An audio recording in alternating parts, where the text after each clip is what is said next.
So, why do you want to study here? This is a popular question that universities ask you in entrance interviews. The key to answering it successfully is to match your answer with your application. Express your interest in the university based on your research. Explain how you're impressed with the successes and achievements of the department or a particular academic that will be involved on your course.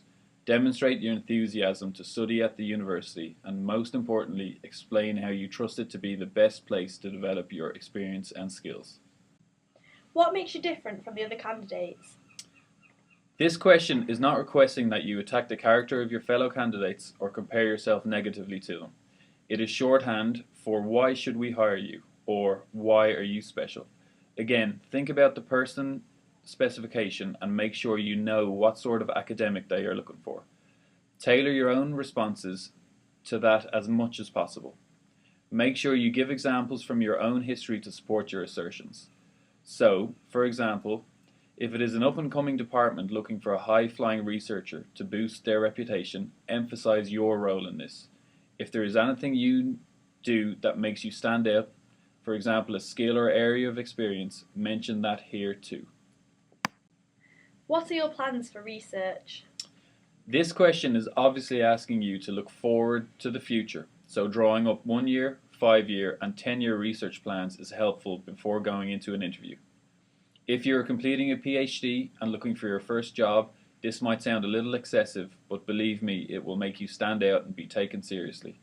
They will not just want to hear about the topics you wish to cover, but will crucially be interested in 2 other areas: research funding and your output, i.e. publications.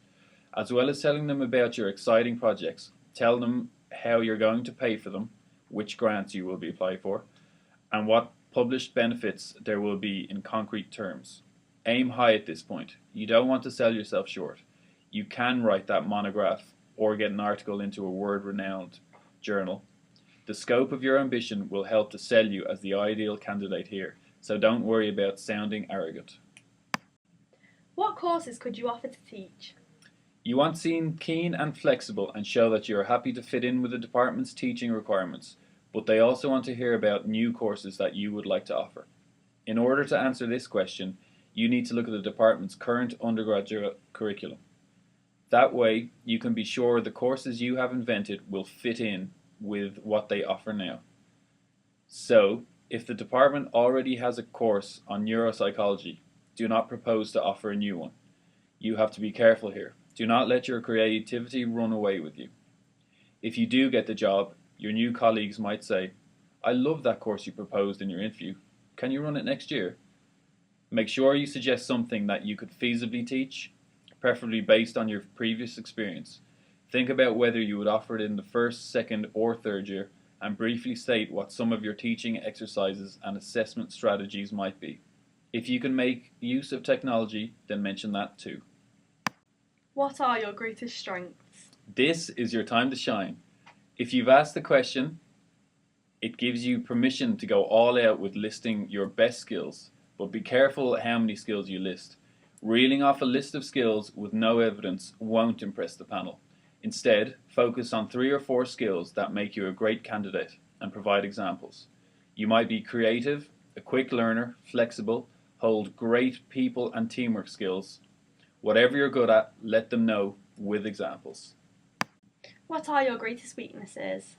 This is a tricky question to answer. Nobody is perfect after all.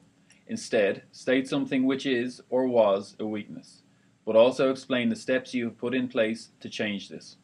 You could always just provide weaknesses the interviewer already knows, such as lacking a postgrad qualification, or state weaknesses that aren't related to the course. What skills do you have that will help you succeed on this PhD? In order to answer this question correctly, you need to make sure you know the area of research like the back of your hand. You need to know what extra duties will be involved, such as teaching practice. When you know this, you can match your skills to what is required. Don't be shy in reminding the interview panel what is required of a PhD candidate, and explain how your skills, which you've probably mentioned already by this point, match those prerequisites perfectly.